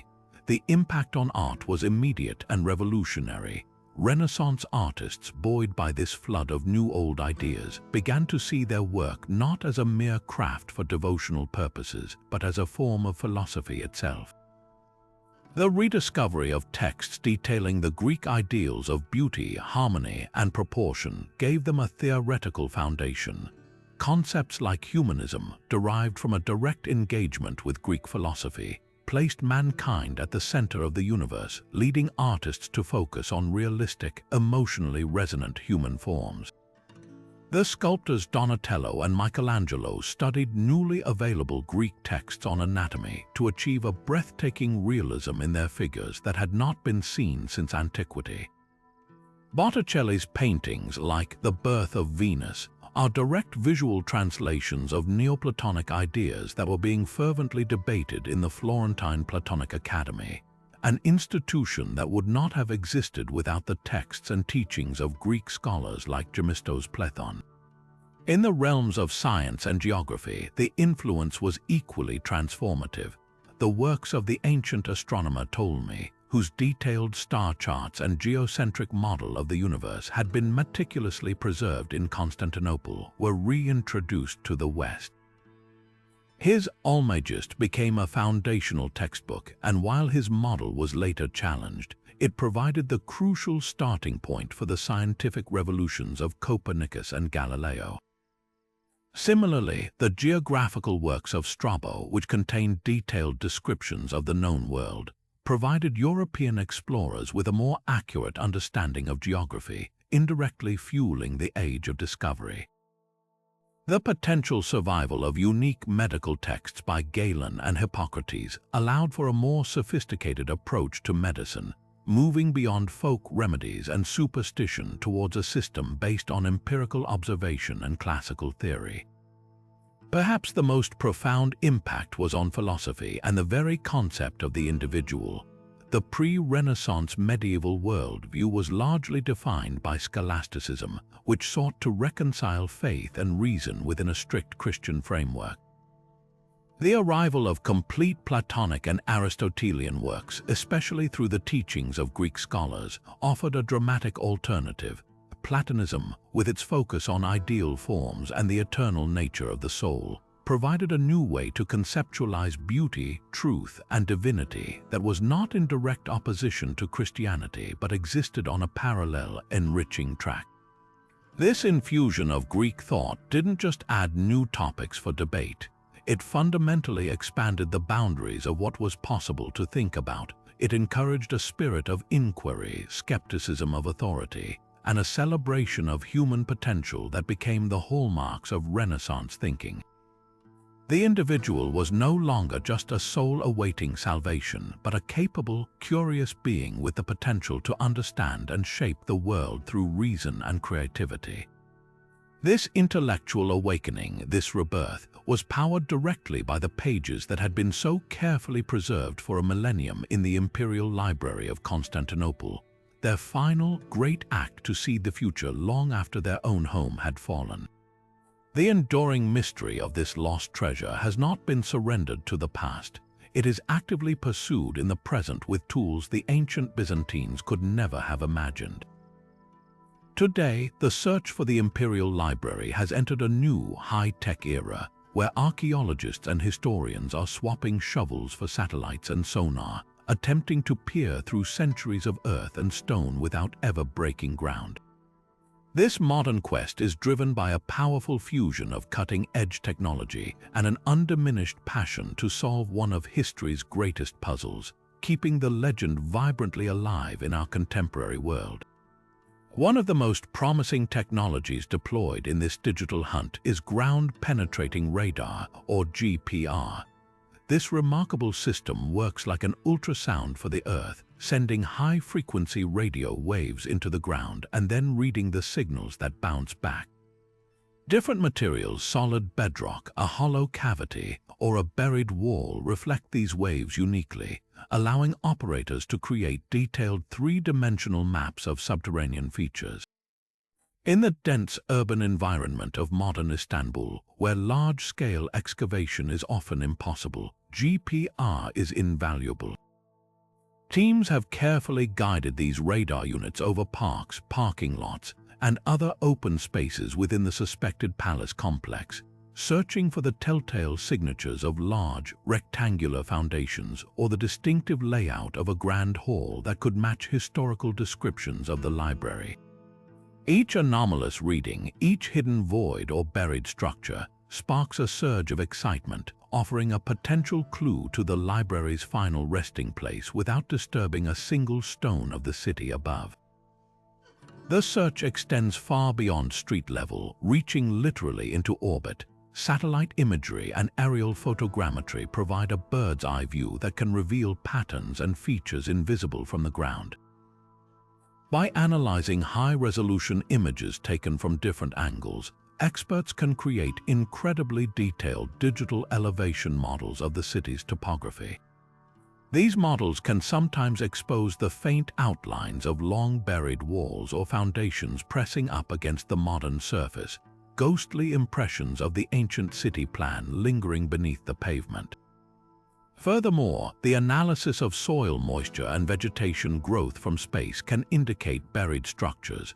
Stone foundations inhibit root growth and retain less water than surrounding soil, often causing plants above them to be less healthy and appear as faint geometric outlines in the right conditions. This space-age perspective allows researchers to survey vast areas quickly, identifying promising targets for more focused investigation with ground-based tools like GPR. Perhaps the most fascinating technological advance is the creation of full digital reconstructions. Using the precise data gathered from historical sources, old maps, and archaeological surveys, teams of digital artists and historians are now building intricate virtual models of the great palace complex as it might have appeared at its zenith. These are not mere artistic guesses, they are painstakingly researched projects that layer every known fragment of evidence into a cohesive whole. By virtually walking through these digital realms, scholars can test theories about the library's likely location based on descriptions of its proximity to other known structures like the throne room or the hippodrome. This process of virtual reconstruction allows them to ask new questions and propose scenarios that can then be investigated in the real world, turning the digital landscape into a testing ground for historical hypotheses. The allure of this high-tech treasure hunt has captured global attention, leading to several high-profile projects and documentaries that bring the mystery directly into the public eye. International teams, often collaborations between Turkish universities and foreign archaeological institutes, have embarked on multi-year survey projects specifically targeting the palace precinct. While their findings are often technical and preliminary, the mere announcement of a new survey generates a wave of public fascination, a testament to the library's enduring grip on our imagination. These efforts ensure the story is never relegated solely to academic journals, but remains a living narrative, with each technological sweep offering the potential for a headline-making discovery that could rewrite our understanding of the ancient world. This marriage of modern science and ancient mystery reminds us that some stories are never truly over. They simply await the right key to unlock their next chapter. This legendary institution, with its aura of ultimate knowledge and tragic disappearance, has proven to be an irresistible muse for storytellers, its empty shelves serving as a blank canvas for our deepest fascinations. In popular culture, the Lost Library is rarely just a historical setting. It is powerfully reimagined as a potent symbol of everything we yearn for and everything we fear to lose. It embodies the dream of a single key that could unlock all the secrets of the universe, and the parallel nightmare that such a key might have been shattered, its fragments scattered forever beyond our reach. This dual nature makes it the perfect engine for narratives of quest, discovery, and profound mystery. Perhaps the most recognizable modern treatment comes from the realm of blockbuster thriller novels, where authors like Dan Brown have masterfully woven the library's mythos into globe-trotting adventures. In novels such as Inferno, the idea of a lost Byzantine archive containing apocalyptic secrets provides a compelling MacGuffin, a narrative device that drives the plot forward. While these stories take immense creative liberties, they tap into a very real and compelling core truth, that Constantinople was a vault of ancient wisdom. They amplify the library's potential contents from philosophical texts to world-altering revelations, playing on the tantalizing what-if that has always surrounded its story. This portrayal, though fictionalized, acts as a tremendous gateway, sparking the curiosity of millions of readers who might then seek out the factual history behind the thrilling premise. It transforms the library from an academic subject into a character in its own right, a silent, elusive, and infinitely valuable prize. The small screen has also embraced the mystery, particularly through the lens of historical documentaries. Productions by networks like the History Channel or the BBC often approach the subject with a more investigative tone, presenting the known facts while thoughtfully exploring the various theories of its fate. They use evocative reenactments of scholars smuggling texts out of the besieged city, or computer-generated reconstructions of what the Grand Hall might have looked like, making the abstract history visually immediate and emotionally resonant. These documentaries serve a crucial role in balancing the scales, offering an evidence-based counterpoint to the more fantastical fictional depictions. They validate the library's significance not as a repository of magical artifacts, but of the very real intellectual capital that shaped the modern world, satisfying the audience's desire for truth while still capitalizing on the intrinsic drama of the lost. Beyond documentaries and novels, the library's concept has found a vibrant home in the interactive world of video games. Titles across various genres, from action-adventure games like the Assassin's Creed series to intricate puzzle games, often feature quests to locate a lost ancient library or archive, with Constantinople frequently serving as the inspirational backdrop. Here, players don't just watch or read about the search, they actively participate in it. They become the modern-day scholar or treasure hunter, deciphering clues hidden in the architecture of the Hagia Sophia, or navigating the subterranean cisterns in a digital recreation of the city. This interactive engagement creates a powerful, personal connection to the mystery. The library becomes more than a plot point. It is an environment to be explored, a puzzle to be solved, making the historical fascination tactile and immersive. It allows a new generation to engage with history through play, embedding the legend of the Lost Library into contemporary digital culture. Ultimately, the enduring power of this story in popular culture reveals something fundamental about us. The Lost Library of Constantinople endures because it speaks to a universal human anxiety, the fragility of knowledge itself. In an age of digital overload, where information feels both omnipresent and ephemeral, the idea of a physical place that contained the sum of a civilization's achievement and then lost it is deeply haunting. It serves as a cautionary tale about the vulnerability of our own cultural records and a mirror reflecting our own thirst for a simpler, more concrete source of ultimate truth. Whether it's portrayed as a vault of heretical gospels, a storehouse of forgotten scientific wonders, or simply the final resting place of Aristotle's lost dialogues, the library continues to capture our imagination because it represents the ultimate unanswered question, a blank space in the story of humanity that we are compelled again and again to try and fill. To truly appreciate the singular tragedy of Constantinople's lost library, it's essential to place it within a wider historical panorama, a recurring theme of civilizations building magnificent repositories of knowledge only to see them vanish. The most immediate and powerful comparison is, of course, to the legendary Library of Alexandria, a name that has become synonymous with the catastrophic loss of ancient wisdom. Both institutions were born from a grand, almost universal ambition to gather all the world's knowledge under one roof. Alexandria, founded in the 3rd century BCE under the Ptolemaic dynasty, sought to be the intellectual center of the Hellenistic world, just as Constantinople's library aimed to be the definitive archive of the Roman and early Christian eras. They shared a common methodology, dispatching agents across the known world to acquire texts by any means necessary, and both became vibrant centers of scholarship, translation, and academic debate that attracted the greatest minds of their age. Yet their paths to obscurity, while both tragic, illuminate different kinds of loss. The fate of the Library of Alexandria is shrouded in multiple conflicting accounts, with its destruction often attributed to a single, catastrophic event, be it Julius Caesar's accidental fire during his civil war in 48 BCE, or a later deliberate destruction under the Christian Emperor Theodosius, or even during the Muslim conquest in the 7th century. This narrative of a sudden, violent end creates a clear historical rupture. Constantinople's story, by contrast, is one of a prolonged and agonizing decline.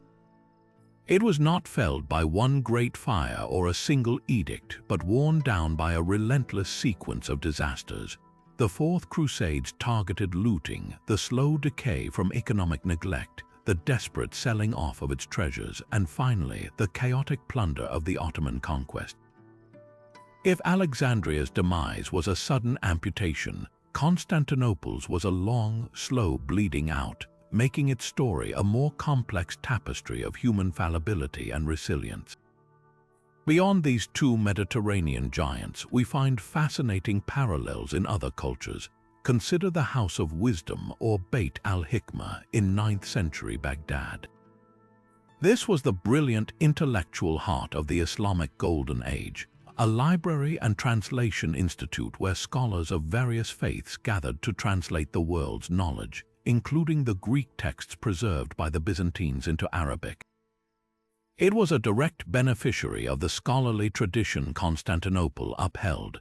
Its fate, too, echoes a familiar pattern of catastrophic loss. It was utterly destroyed during the Mongol siege of Baghdad in 1258. An event so devastating it was said the waters of the Tigris River ran black with the ink from countless destroyed manuscripts and red with the blood of the scholars. This shared vulnerability highlights a painful truth, that great centers of learning, for all their cultural importance, are often situated in the very urban centers that become targets for conquest and are tragically vulnerable to the whims of war. Even in the ancient Americas, we see a different kind of loss that speaks to the same universal theme. The vast literary archives of the Maya civilization, filled with thousands of bark paper codices detailing their history, astronomy, and rituals, were almost entirely obliterated not by a foreign invader, but by a zealous Spanish bishop, Diego de Landa, who in the 16th century ordered a mass burning of these texts in a misguided effort to eradicate pagan beliefs. Here, the agent of destruction was not greed or military strategy, but ideological fervor and a failure to recognize the value of a foreign knowledge system. This contrasts with the more materialistic looting in Constantinople, yet the outcome was identical, an irrevocable severing of a people's connection to their own intellectual past. What unites all these lost libraries across time and continent is not just their physical destruction, but the powerful, lingering void they left behind. Each one represents a black hole in humanity's collective memory, an archive of questions we can no longer answer and stories we can no longer hear. They fuel our ongoing fascination because they represent the ultimate what if. What if we had Aristotle's complete dialogues? What if we could read the full historical chronicles of the Maya? This shared mystery taps into a deep-seated human curiosity and a profound sense of melancholy for potential worlds of understanding that are now forever closed to us. They stand as permanent, haunting reminders that knowledge is not a given, but a fragile inheritance that requires constant, vigilant guardianship against the relentless forces of time, conflict, and forgetfulness. The true weight of this loss is not measured in the number of scrolls or codices that turned to ash or were scattered to the winds, but in the profound silence it left behind in our collective story. Every lost library represents a rupture in the chain of human thought, But the disappearance of Constantinople's collection is uniquely devastating because it was the final living archive, the last place on Earth where certain conversations from antiquity were still being held. We are left not merely with gaps in our historical record, but with entire chapters torn from the book of our past, their absence shaping our understanding of ourselves in ways we can only partially perceive. Consider first the staggering void in classical literature and drama. We possess today only a tiny fraction of what once existed. We have 7 complete plays by Sophocles, but ancient sources suggest he wrote over 120. Of Aeschylus's estimated 90 works, only 7 survive. For Euripides, we have 19 out of roughly 92. The complete works of these masters, the foundational pillars of Western theatre, were almost certainly housed in the imperial library. Their lost plays are not mere titles on a list. They represent vanished worlds of storytelling, character, and poetic innovation. We can only wonder at the tragedies that might have rivaled Oedipus Rex, the comedies that could have reshaped our sense of humor, or the satires that offered a window into the daily anxieties and joys of ancient life. Their absence means our connection to the full emotional and artistic spectrum of the ancient world is permanently, irrevocably dimmed. The loss extends deeply into the realm of history and philosophy, creating a distorted and incomplete picture of the past. We know the names of many great historians whose works are now almost entirely lost, figures like Theopompus, whose detailed histories provided alternative accounts of Greek politics, or the countless local historians who documented the rise and fall of cities across the Mediterranean. Their absence means we are often forced to view critical events through a single, dominant narrative, lacking the contradictory voices and diverse perspectives that would allow us to understand the full complexity of the ancient world. In philosophy, the loss is even more poignant. We have only fragments of the pre-Socratic philosophers, those pioneering minds who first asked fundamental questions about the nature of reality. The complete works of Aristotle's dialogues, which Cicero praised for their golden prose, are gone, leaving us with his more technical, lecture-based texts. We are left with the skeleton of classical thought, but missing the flesh and blood of its most accessible and engaging forms. Perhaps the most practical and painful losses are in the sciences. The library housed the complete research of brilliant minds whose surviving work is but a glimpse of their full genius. The medical texts of Galen and Hippocrates contained centuries of accumulated anatomical knowledge and surgical techniques, some of which might have advanced medicine far earlier had they not been lost. The botanical studies of Theophrastus, Aristotle's successor, described and classified hundreds of plants, including their medicinal uses, a vast pharmacopoeia of natural remedies that vanished.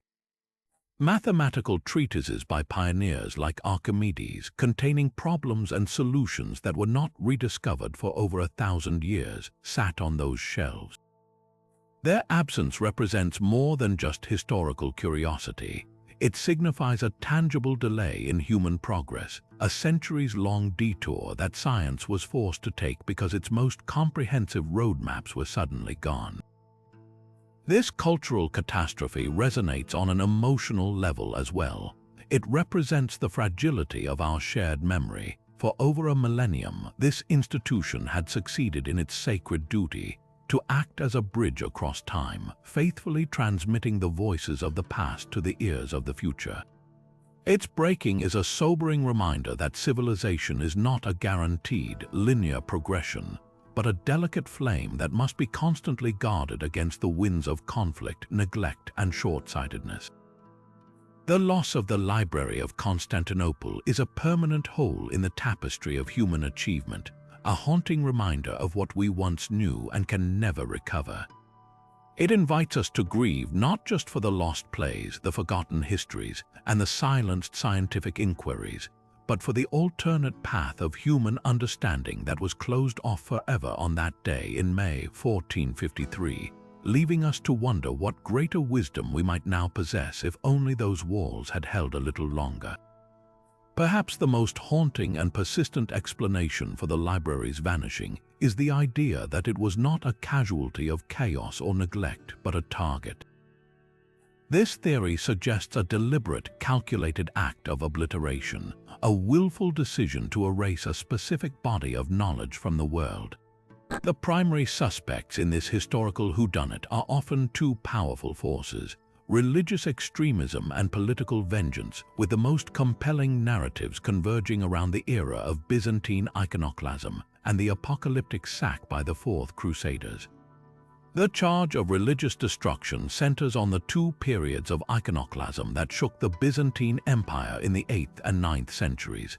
Iconoclasts, literally image breakers, were emperors and religious leaders who believed that the veneration of religious icons was a form of idolatry, a sinful practice that had strayed from true Christian doctrine. With imperial authority behind them, they launched a campaign to purge the empire of these images, ordering the destruction of mosaics, paintings, and statues. The question naturally arises: if they were willing to destroy sacred art, would they also have targeted sacred texts that supported the opposing view? Proponents of this theory argue that the imperial library, as the definitive archive of theological debate, would have housed countless treatises and arguments in favor of icon veneration written by revered church fathers. For a zealous iconoclast emperor, these texts could be seen as just as dangerous as the images themselves, the intellectual foundation of a heresy he was determined to crush. The destruction of such works would have been a logical, if extreme, extension of the iconoclast policy, a way to literally rewrite theological history by eliminating the evidence for the other side. However, when we scrutinize the historical record from the iconoclast era, the evidence for this deliberate annihilation becomes remarkably thin. The great chroniclers of the time, who documented the smashing of icons and the persecution of their defenders in vivid detail, make no mention of a systemic burning of libraries or books. This silence is deafening. Furthermore, the intellectual core of iconoclasm was itself a theological argument, one that required sophisticated texts and debates to uphold. The iconoclast emperors were not anti-intellectual. They were pursuing what they believed was a purer form of Christianity, and such a project often relies on scholarship rather than its utter destruction. It seems more likely that during this turbulent period, certain texts might have been censored, removed from circulation, or hidden by their defenders for safekeeping, rather than that the entire imperial collection was put to the torch under official decree. The library's true strength was its diversity, housing pagan philosophy alongside Christian theology. A purge targeting one specific theological argument would not necessarily have doomed the entire institution. A far more convincing case for intentional destruction can be made for the Fourth Crusade in 1204. Unlike the religiously motivated iconoclasts, the Crusader army that besieged Constantinople was driven by a more base motive: avarice. This was not a simple battle. It was a calculated betrayal by an army that had been diverted from its holy mission to attack the largest Christian city in the world. When those walls were breached, the ensuing sack was not a chaotic free-for-all, but a systematic three-day orgy of looting sanctioned by the Crusader leadership as payment for their services. To these knights and soldiers, the imperial library was not a hall of wisdom. It was part of the imperial palace complex, and that meant one thing: treasure. Their intent was not to destroy knowledge, but to acquire wealth. The value they saw was in the material, not the intellectual. Luxurious codices, especially gospel books and liturgical texts, were often breathtaking works of art, bound in leather stamped with gold and adorned with precious gems, pearls, and ivory plaques. To a crusader, these were not books but raw currency. They would have been torn apart on the spot, their jeweled covers pried off to be melted down or sold, and the pages of parchment, the actual priceless content, discarded as worthless trash. Other volumes might have been gathered in bulk as general plunder, their value unrecognized, only to be lost or sold for a pittance later. In this light, the destruction was absolutely intentional, but its aim was avarice rather than ideology. The Crusaders intended to destroy the objects to harvest their valuable components, displaying a brutal indifference to the knowledge they contained that was, in its own way, just as catastrophic as a deliberate burning. This theory is bolstered by the well-documented fate of other treasures from the sack. The 4 bronze horses from the hippodrome were carted off to Venice. Countless holy relics were stolen and dispersed across Europe. The great altar of Hagia Sophia, a masterpiece of silver and gold, was broken apart and divided among the Crusader barons. This pattern of targeted looting of valuable materials makes it almost undeniable that the library, situated in the heart of the palace they were ransacking, suffered a similar fate.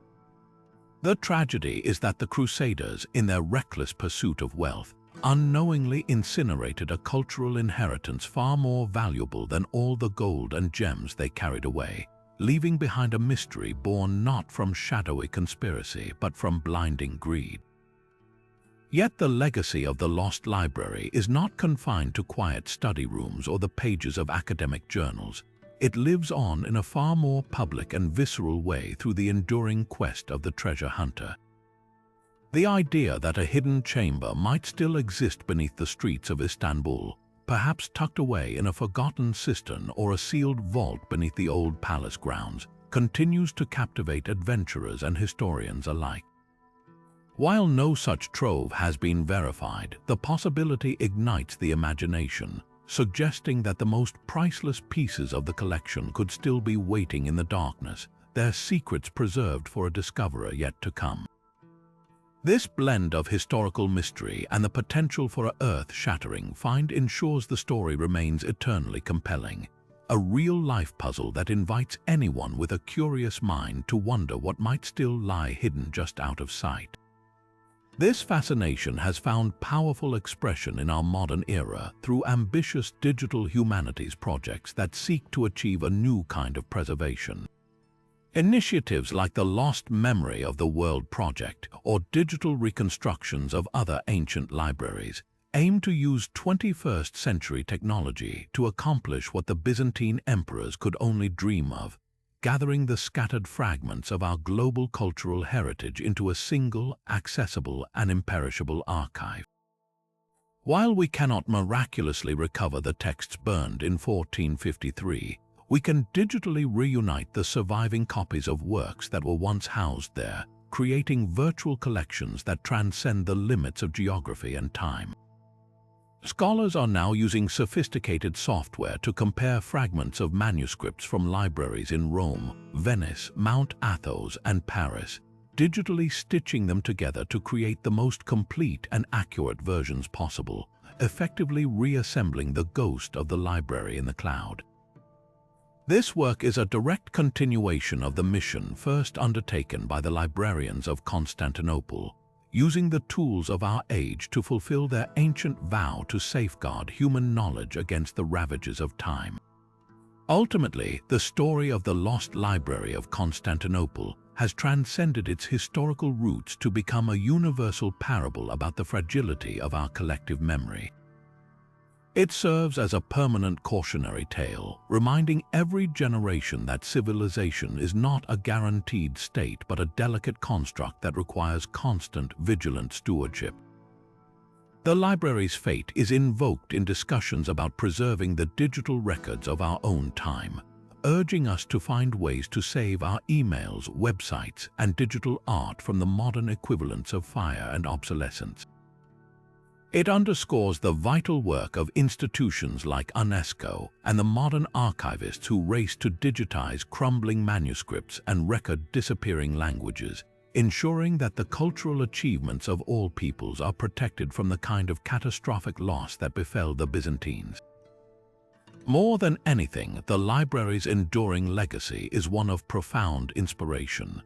It represents the unbroken human chain of curiosity and the unwavering belief that the ideas of the past are a priceless gift to the future. It challenges us to be the modern equivalents of those Byzantine scribes, not merely consumers of information, but active guardians of wisdom. The Lost Library whispers to us across the centuries, urging us to value knowledge not for its momentary utility, but for its eternal worth, and to recognize that in preserving the voices of those who came before us, we are ultimately safeguarding a vital part of our own humanity. But what truly cements this story as an enduring obsession, rather than a closed historical chapter, are the profound and haunting questions that remain stubbornly unanswered. The mystery of the Lost Library of Constantinople persists not because we know so little, but because the pieces we have form a puzzle so compelling that we cannot stop trying to solve it. The gaps in our knowledge are not mere empty spaces, they are doorways to endless possibility, each one fueling a century's worth of research, debate, and pure, unadulterated speculation. At the most fundamental level, we still do not know its precise physical heart. While we are confident the library resided within the sprawling Great Palace complex, its exact architectural footprint is lost to us. Was it a single, monumental hall, as often depicted in romantic illustrations, or was it a more distributed network of specialized chambers? A scriptorium here, a papyrus archive there, a codex storage room elsewhere. Without a definitive archaeological smoking gun, a stone etched with its name, a mosaic depicting scholars at work within its walls, we are left reconstructing a ghost from historical whispers.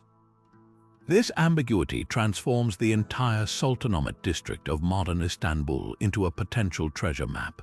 Every time construction excavates a new foundation or archaeologists carefully peel back a layer of earth, there is a flicker of hope that this will be the moment we find the foundation stones that once supported the weight of the ancient world's knowledge. Then there is the great, tantalizing unknown of its contents. Lists like the one meticulously compiled by Patriarch Photius are invaluable, but they are also a heartbreaking tease. They confirm the existence of works we can now only dream of, providing us with titles and summaries of texts that vanished centuries ago. We know the library held plays by Sophocles and Aeschylus that were, by ancient accounts, their masterpieces, works that perhaps redefined tragedy and comedy. We know it contained historical texts that offered alternative perspectives on the Persian Wars or the rise of Rome, viewpoints that could have reshaped our understanding of these pivotal moments. The true extent of its holdings in fields like advanced mathematics, astronomy, and medicine is almost limitless in its potential. Did it house a more sophisticated understanding of human anatomy? Were there treatises on engineering that explained techniques lost even to the Romans? The library's catalogue is the ultimate list of lost things, and its absence is a permanent ache for historians, a constant reminder of how much of our own story is missing. Perhaps the most contentious and debated question is the definitive cause of its final loss. Was it a single, catastrophic event or a death by 1,000 cuts? The historical evidence points to an agonizingly complex demise. The Fourth Crusade's sack in 1204 was undoubtedly a massive, devastating blow, a calculated act of plunder that scattered and destroyed countless texts. But was that the killing strike, or did a nucleus of the collection survive that trauma, only to be slowly bled away over the next 2 centuries through desperate sales, neglect, and the empire's accelerating decay? The Ottoman conquest in 1453 presents its own set of contradictions. Did Mehmed the Conqueror's soldiers, in their 3-day frenzy of looting, complete the destruction started by the Crusaders? Or did the Sultan's own scholarly inclinations lead him to preserve a curated selection of what remained, absorbing it into the foundation of Ottoman knowledge? The lack of a clear, singular villain or a definitive moment of destruction is what makes the mystery so intellectually fertile. It allows for a multitude of theories, each with its own compelling evidence and logical appeal, ensuring that the debate will never truly be settled. These unanswered questions are the engine that drives the mystery forward from a historical footnote into a living, breathing field of inquiry. They are why archaeologists continue to carefully guide ground-penetrating radar units over ancient parks, why historians still meticulously compare watermarks on 14th-century manuscripts to trace their origins, and why the discovery of a new palimpsest, a parchment scraped clean and written over, can cause such excitement, as the ghost of the older, erased text might just be a fragment. Something truly lost. The story of the Lost Library of Constantinople is, in the end, not a eulogy for something gone. It is an invitation, a permanent open case file that beckons each new generation to look closer, to ask one more question, and to wonder if the next great discovery is waiting just beneath the surface, ready to rewrite everything we thought we knew. And so we reach the end of our journey through the echoes of time, from the lofty ambitions of Emperor Theodosius II to the silent, empty halls that once pulsed with the greatest thoughts of the ancient world. The story of the Lost Library of Constantinople is a profound tapestry woven with threads of brilliance, devotion, catastrophe, and resilience. It was conceived as nothing less than the memory of civilization itself, a sacred duty undertaken to ensure that the light of reason, art, and science would never be extinguished. For over a millennium, it stood as that unwavering beacon, guarding the complete works of Aristotle, the lost plays of Sophocles, and the scientific marvels of Galen and Ptolemy, while empires rose and fell beyond its mighty walls. Its very existence was a testament to the belief that knowledge is the ultimate legacy, the most precious inheritance one generation can bestow upon the next. Yet its disappearance is just as powerful a lesson. It reminds us with heartbreaking clarity that the pillars of civilization are fragile. They can be shaken by the violence of a crusading army, blinded by greed, worn down by the slow decay of economic neglect and political turmoil, or shattered in the chaotic aftermath of a conquest. The library's fate was not sealed by a single cataclysm, but by a cascade of misfortunes, a slow-motion tragedy that saw its treasures scattered, sold, burned, and forgotten. This long, drawn-out ending makes its loss feel all the more poignant. It was a light that flickered for centuries against the gathering darkness before finally being snuffed out. We are left with a ghost, a palpable absence where a universe of understanding once resided, and we can only mourn the chapters of human history that were torn from our collective story. This narrative transcends a single historical event. It speaks directly to our own moment in time. In an age of digital abundance where information feels both eternal and ephemeral, the Lost Library stands as a permanent cautionary tale. It challenges us to consider what we are preserving for the future. Are we, like the Byzantine scribes, diligently copying and safeguarding our most vital cultural achievements in durable forms? Or are we creating a digital archive that could vanish with the flip of a switch, a library of Alexandria for the modern age? The story urges us to be active guardians of our heritage, to recognize that the fight against forgetfulness is never truly won, and that the preservation of knowledge is an ongoing responsibility we all share.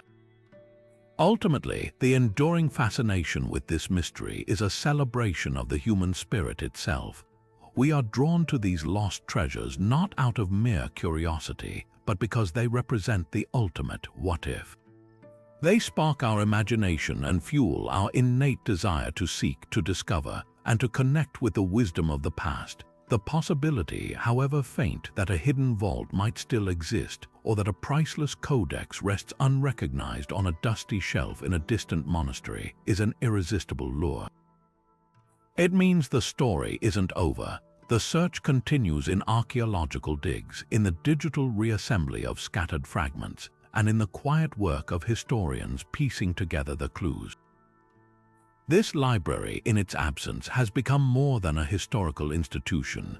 It is a symbol of all that we strive to protect and all that we hope to rediscover. What are your thoughts on this epic mystery? Do you believe the heart of the collection was lost to the flames of the Fourth Crusade? Or do you think a significant portion was saved and absorbed into other great libraries? Share your own theories and reflections in the comments below. I love reading your perspectives and diving deeper into these discussions with our community. If you've been captivated by this journey into the shadows of history, make sure to subscribe and hit the notification bell. We're just getting started, and there are countless more historical enigmas and forgotten stories waiting for us to uncover.